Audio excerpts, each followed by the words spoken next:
একটা মানুষ যিনি স্বেচ্ছায় সংসার ত্যাগ করে অন্ধকার গুহায় বসবাস করছেন, তার নাম রঞ্জিত সাধু। নীলফামারীর নদীপাড়ের এক গুহায় একাকী কাটিয়ে দিয়েছেন 3টি বছর। আরও 9 বছর থাকবেন এই নীরব নিঃসঙ্গ সাধনাস্থলে। তিনি ব্রত করেছেন 12 বছর কথা বলবেন না, যা কিছু জানান খাতায় লিখে বা ইশারায়। ভাতও খান না, ভাতের পরিবর্তে কলা, ভুট্টার গুঁড়া, চালের গুঁড়া, শাকসবজি খেয়ে একাকী নদীর ধারে বাড়ি ও উপাসনালয় তৈরি করে বসবাস করছেন তিনি। 2019 ও 2020 পরপর দুবার ভারতে তীর্থস্থান ভ্রমণ করতে গিয়ে এমন প্রতিজ্ঞা করেছেন রঞ্জিত সাধু নামের এই ব্যক্তি। রঞ্জিতের পরিবারে স্ত্রী, 3 ছেলে ও 1 মেয়ে রয়েছে। তিনি এখন গুহার ভিতরে বসে ধর্মীয় কাজ ও লেখালেখি করে সময় কাটান। ভিউয়ার্স, আমি এখন নীলফামারী জেলার ধর্মপাল ইউনিয়নের পাইটকাপাড়া গ্রামে আছি। তো এখানে যে সাধুর আশ্রমে আমরা যাচ্ছি, তো আমি তো ডিটেলস চিনি না, এখন এখান থেকে একটু ডিরেকশন নিয়ে আমাকে একটু আপনি একটু বলেন তো যে যে একজন সাধু আছে পশ্চিমে ওই ব্রিজ আছে না, ব্রিজের না উত্তর পাশে একটা ঘর দেখা যায়, ওইটা ওখানে আছে, গেলে তো পাওয়া যাবে। হ্যাঁ, এই সামনে ওই ব্রিজের পাশ দেখবেন, যাই সাধুর বাড়ি কোনটা, ওই নদীর পাড় ওই সামনে উত্তর পাশে দেখবেন একটা উঁচা ঘর। এই যে ভ্যান আছে, এই ভ্যান দিয়ে আমি আবার ওই ভ্যানে উঠলাম। একদম প্রত্যন্ত গ্রাম। আর এটা দেখেন একদম একটা খেলার মাঠ। এই যে স্কুল, এটা একটা স্কুল। স্কুলে এখন ধান কাটা মারা চলতেছে। এই যে ধান শুকানো চলতেছে। হ্যাঁ, ঠিক আছে ভাই। দাদু, আমি ওই যে আপনাদের এখানে একজন সাধু আছে না, উনি যিনি ব্রত করছেন 12 বছর কথা বলবেন না, ওনার ওখানে যাব। ওনার আশ্রমটা কোথায়?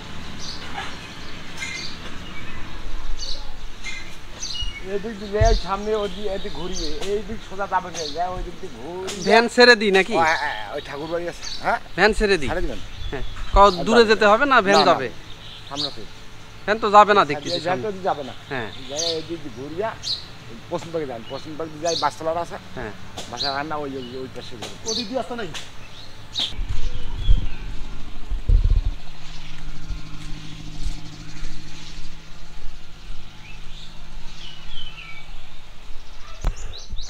একদম মাঠের ভিতর দিয়ে আমি এখন যাচ্ছি। চারপাশে ধানের ক্ষেত, আর সামনে দেখেন একটা বাঁশঝাড় দেখতে পাচ্ছি। তো মূলত উনি এই নির্জন যে জায়গাটা, উনি সাধনার জন্য এই নির্জন জায়গাটাই বেছে নিয়েছেন।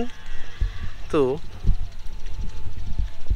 এই এলাকায় আসলেই, এটা নীলফামারী জেলার ধর্মপাল যে ইউনিয়ন রয়েছে, এই ধর্মপাল ইউনিয়নের পাইটকাপাড়া যে গ্রাম, এটা হচ্ছে দক্ষিণ পাইটকাপাড়া। এই গ্রামে আসলেই এই সাধুর আপনি দেখা পাবেন। তো আশপাশ থেকে শুনে আসলাম যে উনি 12 বছরের জন্য ব্রত করছেন, যে 12 বছর উনি কারোর সঙ্গে কথা বলবেন না। তো 12 বছর পরে উনি তার দীক্ষা যে জীবন, এটা শেষ হবে এবং তারপরে উনি এই লোকজনের সঙ্গে কথা বলবেন। তো আমি এখন সেখানেই যাচ্ছি। ওনার যে ভিটা, সেই ভিটাটা আমরা দেখতে পেয়েছি। দেখেন আশেপাশে কোনো বাড়িঘর নাই। এই যে এটাই তার আশ্রম। তো এসে এই যে যে দাদুকে আমি অলরেডি দেখতে পেয়েছি। উনি আমার কথা শুনে ইশারা দিলেন এবং ইশারায় আমি তার সঙ্গে এখন কথা বলবো। উনি একটা কাগজ বা একটা প্যাড বের করে আনতেছেন। ওনার এখানে যেটা যেটা লেখা আছে, এই যে দেখেন এখানে যেটা যেটা লেখা আছে সেটা আপনাদেরকে একটু দেখাচ্ছি। উনি দীর্ঘদিন এই 12 বছরের যে সাধনা, এই 12 বছরের সাধনার জন্য উনি ব্রত করছেন যে 12 বছর উনি কারোর সঙ্গে কথা বলবেন না। তো এখানে ওনার সব কিছু লেখা আছে। আমি একটু অল্প কিছু পড়ে আপনাদেরকে শোনাই। এই যে দেখেন, ওম নর্ম সেবাই যৌন সাধন সন্ন্যাস আশ্রম। আমার নাম রণজিৎ চন্দ্র সাধু। ঠিকানা দক্ষিণ পাইটকাপাড়া, ইউনিয়ন ধর্মপাল, জেলা Jaldhaka, Nilphamari, post office Kherkathi, block number 9।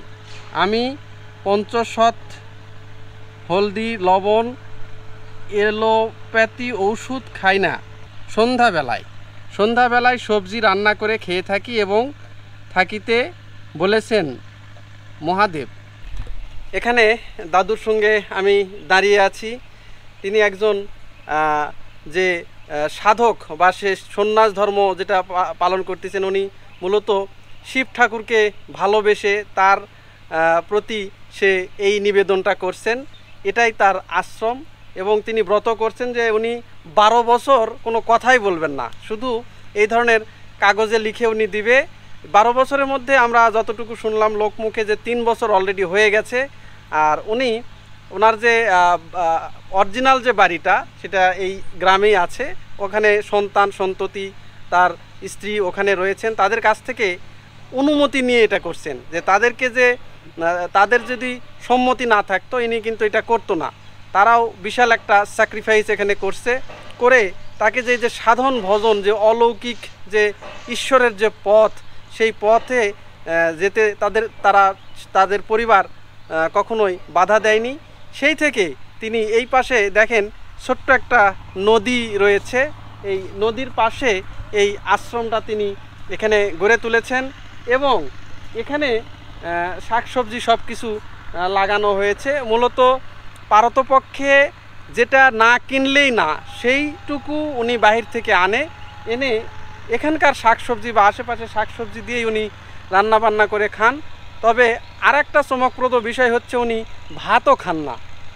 তিনি এই 12 বছর কোনো ভাতও খাবেন না, ভাত স্পর্শ করবেন না। এটা নাকি মহাদেবের একটা নির্দেশ এখানে দেওয়া হয়েছে। তো এটা বিশাল একটা কঠিন তপস্যা এবং কঠিন একটা সাধনা। 12 বছর পর তিনি সবার সামনে আবার কথা বলবেন, মুখ খুলবেন এবং সমাজের যাতে ভালো কিছু হয় এটাই তিনি বয়ে আনবেন। তো এখান থেকে জানা যাচ্ছে যে এই যে 12 বছরের যে ব্রত, এই ব্রতটা যখন উনি ভাঙবেন তার ভিতরে অনেক কিছু শোনা যাচ্ছে যে আধ্যাত্মিকতার বিষয়গুলো চলে আসবে এবং সমাজের অনেক উপকার হবে তার কাছ থেকে। এই সাধনার পরে তিনি এখান থেকে কি শিক্ষা পেলেন, এই শিক্ষাটাই তিনি সমাজে বিলিয়ে দিবেন একজন গুরু হিসাবে। তিনি এখানে এই সাধনাটা করেছেন। আর এখানে তার যে উনি যে ঝড় বৃষ্টি বা বিভিন্ন সময় যখন সমাজে যখন প্রতিকূল অবস্থা তৈরি হয় তখন ইনি এই যে নিচে একটা ঘর করেছেন, সেই ঘরে ইনি থাকতেছেন। তো এইটা হচ্ছে যে রণজিৎ সাধু, উনি অলরেডি 3 বছর হয়ে গেছে উনি সাধন ভজন করতেছেন। তো এখানে আপনি তো নিজেই রান্নাবান্না করেন, এখানে দেখেন এই যে রান্নাবান্নার জায়গাটা, এখানে নিজেই রান্না করেন, নিজেই রান্নাবান্না করে খাওয়া দাওয়া করেন। আমি একটু জুতা খুলি নাকি।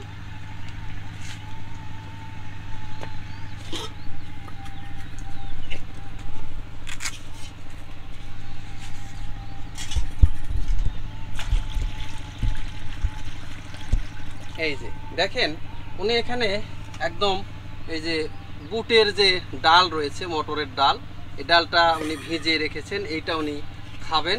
তো এইগুলি হচ্ছে ওনার খাবার। মূলত ওই যে এখানে রয়েছে আলু রয়েছে। তো উনি একজন পুরোপুরি ভেজিটেরিয়ান বলতে উনি নিরামিষাশী, মাছ মাংস এইগুলো কখনোই তিনি ভোজন করেন না, আহার করেন না। এবং উগ্র যে কিছু খাবার রয়েছে, উগ্র যেমন পেঁয়াজ রসুন, এইগুলো উনি খান না, কারণ এগুলো খেলে ওনার সাধনার পথে কিছুটা বাধাগ্রস্ত হবে। এই কারণে উনি একদম ঠান্ডা যে খাবারগুলো ভেজিটেরিয়ান, শাক সবজি, যে ডাল আলু ভর্তা উইদাউট পেঁয়াজ রসুন ছাড়া, ভাত ছাড়া, এইগুলো মানে যতটুকু মানুষ একজন বাঁচার জন্য যেতটুকু দরকার উনি ততটুকুই সেবা করে থাকেন।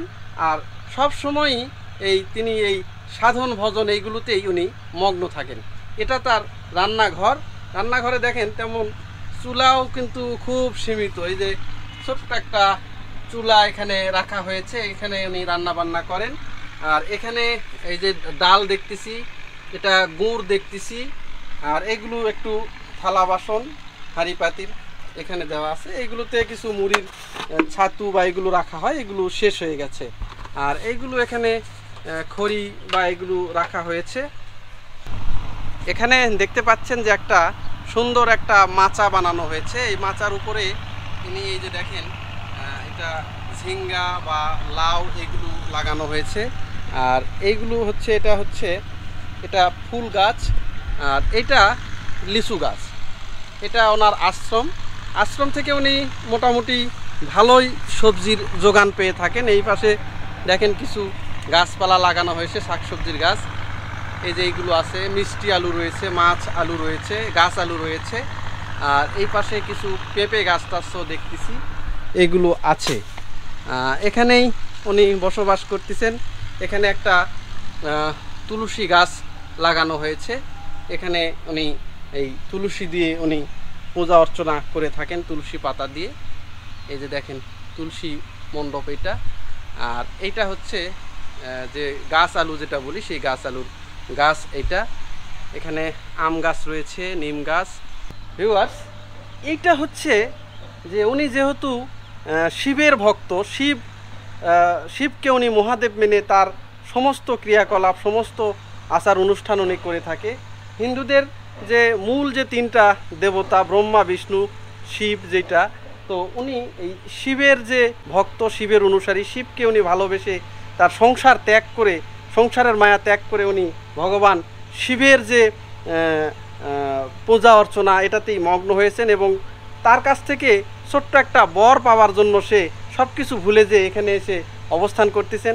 শুধু তার পেছনেই পূজা অর্চনা সব কিছুই করতেছেন, কান্নাকাটি করতেছেন, যাতে সুন্দর একটা সে ভালো একটা বর পায়।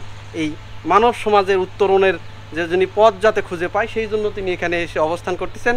আর এই যে দেখেন এখানেই ইনি লেখাপড়া করেন, বা এখানে ভগবান শিবের যে একটা শিবলিঙ্গ সেখানে এখানে রয়েছে। আর পাশেই এখানে উনি ধ্যান জ্ঞান করেন বা লেখাপড়া করেন। এই যে দেখেন এখানে উনি বিভিন্ন কিছু যখন যেগুলো ওনার ধ্যানের মাধ্যমে পাচ্ছেন বা বই পুস্তক ঘেটে যেগুলো বের করতেছেন, সেগুলো আবার খাতাতে সুন্দর করে উনি লিখে রাখতেছেন। তো এটা হচ্ছে ভগবান শিবের যে শিবলিঙ্গ সেইটা। তো মূলত অনেক বড় একটা শিবলিঙ্গ এখানে দেখতে পাচ্ছি। তো বেশিরভাগ সময়ই উনি এখানে এই সময় কাটান এবং লেখাপড়া করেন এখানে। যদি কিছু পান সেইগুলো আবার উনি খাতাতে ডায়েরি করে লিখে রাখতেছেন। তো এটা দেখেন ওনার একটা শিবের যে থাকার জায়গা, শিব মন্দির, সেইটা এটা। এখন উনি যেখানে থাকেন বা যেখানে রাত্রি যাপন করেন, তো সেই জায়গাতে আমি যাচ্ছি। যে দেখেন বিশেষ করে মাটির নিচে এই ঘরটি করা হয়েছে, একদম সিঁড়ি দিয়ে নেমে মাটির নিচে যেতে হচ্ছে। এখানেই উনি থাকেন, একদম মাটির নিচে যে থাকার একটু জায়গা এটা উনি করছেন এখানে। এখানে মূলত থাকেন কারণ উপরে, মাথার উপরে তিনি শিবকে রাখেন। তো শিবের নিচেই তার অবস্থানটা উনি করে নিয়েছেন এখানে। এখানেও দেখেন এই যে শিবের একটা তিনি ছবি রেখেছেন। আর পাশে একটা শঙ্খ দেখতে পাচ্ছি, কাঁসার একটা ঘটি দেখতে পাচ্ছি। এখানেও তিনি শিবকে পূজা অর্চনা করেন। আর এই ঘরটা দেখা যাচ্ছে একটু মনে হয় সংস্কার করা হয়েছে, আগে এরকম ছিল না। আগে পুরোটাই বেড়ার ছিল, যেটা হয়তো ভেঙে যেতে পারতো। এই কারণে হয়তো ওনার যে আত্মীয় বা পরিজন তারা এটা করে দিয়েছেন ওনাকে, একদম মাটির নিচে যে থাকার জায়গা সেটা। তো এখানে থাকার মতো যে মানুষ যে সবকিছু ছেড়ে এসে এত কষ্ট করে একজন ভগবানের প্রতি যে নিজেকে আত্মসমর্পণ করতে পারে, এখানে এসে এই রণজিৎ সাধুকে এসে না দেখলে আপনারা বুঝতে পারবেন না। দেখেন একদমই কিছুই নাই।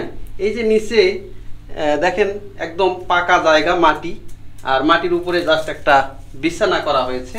তার উপরে সিম্পল একটা লুঙ্গির মতো একটা কাঁথা দিয়ে এখানেই উনি রাত্রি যাপন করেন। হয়তো অনেক সময় ঝড় বৃষ্টি যখন আসে বা জোরে যখন বৃষ্টি আসে, বৃষ্টির স্বাদটা হয়তো তার এখানে আসে। আগে বেশি আসতো, কিন্তু এখন নতুন ওয়াল করাতে হয়তো এখন কম আসবে। তো এইটা হচ্ছে থাকার জায়গা। আর ওনার আহামরি কিছুই নাই, হয়তো শীত লাগলে একটু কাঁথার ব্যবস্থা রয়েছে। আর 3টা জানালা রয়েছে একদমই। হ্যাঁ, একদম যেটা নিদেন পক্ষে একজন মানুষের বেঁচে থাকার জন্য ন্যূনতম যে সুযোগ সুবিধা সেইটা না হলেই না, উনি সেইটুকু সুযোগ সুবিধা নিয়ে এখানে থাকেন। আর সারাক্ষণ তার ধ্যান জ্ঞান মন সবসময় তিনি ভগবান শিবের পেছনে তিনি নিবেদিত করে রাখছেন। যে কারণ তিনি যদি বিষয়ী যদি হতেন, এখানে বিষয়ী বলতে যেটা বোঝাচ্ছে যে ভালো কাপড়, ভালো থাকার জায়গা, ভালো একটা মোবাইল বা স্বর্ণের একটা দামি মালা বা একটা চেন, টাকা পয়সা, এইগুলোর যদি মোহ তার ভিতরে কাজ করে, সেক্ষেত্রে উনি কিন্তু ওই সেই ভগবানের প্রতি যে আধ্যাত্মিকতার প্রতি যে মনোনিবেশ, এটা তিনি করতে পারবেন না।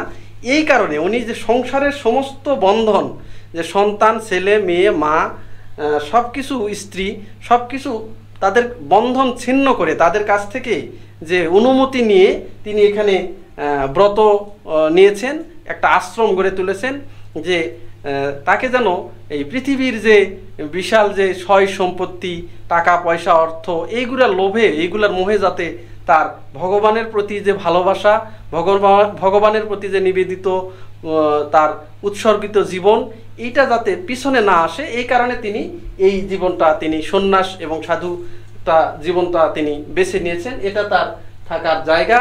আর উনি এটা আপনাদেরকে দেখালাম। চলুন উপরে আমরা যাই, আরও কিছু দেখি, আপনাদেরকে দেখাবো। এটা কিন্তু দেখেন মাটি থেকে অনেক নিচে, একদম অনেক নিচে।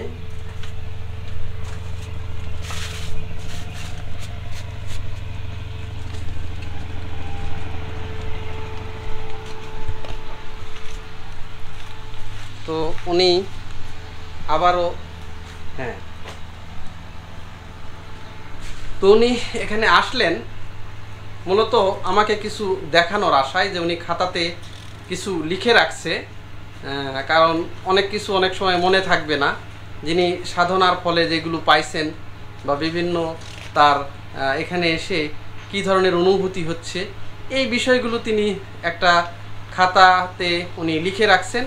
সেই খাতাটা উনি দেখাতে চাচ্ছেন, এজন্য আমাকে ইশারা করলেন যে আপনাকে কিছু আমি দেখাবো, আপনি আসেন। উনি এখন খুঁজে বের করতেছে, উনি হয়তো আমাকে কিছু দেখাবেন। হ্যাঁ, এটা উনি পাইছেন, ওনার হাত থেকেই আমি একটু দেখব। হ্যাঁ, এখানে দেখেন, এখানে সমস্ত কিছু লেখা রয়েছে। আমি যে ভিডিও করে নিয়ে যাচ্ছি, এই লেখাগুলো আমি ভিডিওতে পড়ে আপনাদেরকে শোনাবো। উনি অনেক কিছু পাইছেন এখানে। তার মধ্যে দেখেন, এখানে একটা লাইনে আমি দেখতে পাচ্ছি, নারী পুরুষ সকলের মধ্যে আছে 2টি ডিম্বকোষ, এক ডিম্বে কন্যা জন্মে, এক ডিম্বে পুরুষ। সপ্তমে কন্যা জন্ম নেয়, অষ্টমে পুরুষ। প্রতি বছর শিব চতুর্দশীতে এই আশ্রমে 3 দিন মেলা হবে, দেশবাসী আমন্ত্রিত, সকলে আসবেন। প্রতি বছর এখানে শিব চতুর্দশীতে একটা করে মেলার আয়োজন করতে যাচ্ছেন, যেটা একদমই নতুন, আগে এটা ছিল না।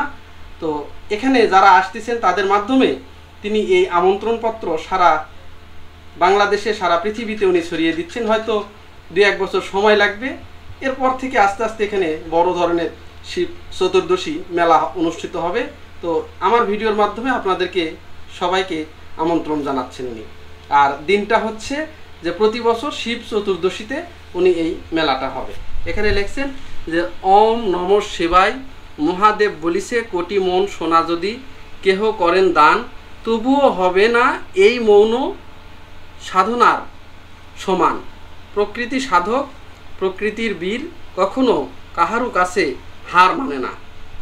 এই যে যে সুন্দর সুন্দর কথাগুলো এখানে উনি লিখছেন। তবে আরেকটা জিনিস যেটা বোঝা গেল, যে ওনার হাতের লেখাতে যতটুকু আমি জানলাম, যে উনি মোটামুটি শিক্ষিত, খুব যে বড়দূর শিক্ষিত তাও না। ওনার স্বল্প জ্ঞানে উনি যতটুকু পাইছেন ততটুকুই এখানে উনি তুলে ধরছেন। তো খুবই ভালো লাগলো এই বিষয়গুলো। ভিউয়ার্স, উনি ইশারা ইঙ্গিতে আমাকে একটা বিষয় বোঝাতে চাইলেন, কিন্তু আমি বুঝলাম না। কিন্তু সেই কারণে উনি আবার এই যে দেখেন মাটিতে লিখে দিচ্ছেন যে ঘাট। হ্যাঁ, ও আচ্ছা, বুঝতে পারছি। উনি আমাকে ইশারা করে যেটা বোঝাচ্ছিলেন যে হ্যাঁ, এই পাশে একটা ব্রিজ হবে বা ঘাট হবে, কিন্তু আমি ওনার কথা বুঝতে পারতেছিলাম না। তো তারপরে উনি এই যে দেখেন মাটিতে সুন্দর করে এখানে লিখে দিলেন যে একটা ঘাট হবে। তো এখান থেকে সরাসরি ওই পাশে যাওয়া আসার জন্য একটা বিশাল একটা ঘাট হবে। তো এই মুহূর্তে এই যে টানা কয়েকদিনের বৃষ্টিতে নদীতে অনেক পানি চলে আসছে, দেখেন অনেক জল চলে আসছে, স্রোত যাচ্ছে এই পাশ দিয়ে। আর ওই পাশে কিছু মানুষ বসে আছে, দেখা যাচ্ছে ওই পাশেও একটা গ্রাম আছে। তো উনি চাচ্ছেন যে এই পাশ দিয়ে সরাসরি একটা ব্রিজ যদি হয় তাহলে ওনার আশ্রমের সঙ্গে যোগাযোগ ব্যবস্থাও ভালো হয়। ভবিষ্যতে যখন শিব চতুর্দশী হবে তখন যাতে মানুষ সহজে এখানে পারাপার করে এখানে এসে শিবের পূজা অর্চনা করতে পারে। ঠিক আছে, তো যাই হোক উনি আমার প্রতি খুব খুশি, আমার কথাবার্তা উনি শুনলেন। ওনার কাছে এই ধরনের সাধক পেয়ে আমিও খুব খুশি, খুবই ভালো লাগলো যে আসলে এই ধরনের লোক সচরাচর তো এখন আর দেখতে পাওয়া যায় না। এখন সবাই নিব খাবো খাবো করেই সবাই ব্যস্ত হয়ে আছেন। তো এই সময়ে এসেও যে সব কিছু টাকা পয়সা ধন দৌলত সব মোহ মায়া ছেড়ে এখানে এসে যে ভগবান শিবের তিনি পূজা অর্চনা করতেছেন, তিনি শিবের সাধক হয়েছেন, সেটা বিশাল একটা ব্যাপার। এটা কিন্তু সবাই পারে না এই কষ্টটাকে সহ্য করতে। উনি যেটা পেরেছেন, এই ধরনের একজন সাধকের সান্নিধ্যে এসে আমারও ভালো লাগতেছে, খুবই ভালো লাগতেছে। আপনাদেরকে যতটুকু আমি বললাম এই ক্ষুদ্র জ্ঞানে আপনারা সেটাই ধরে নিয়েন।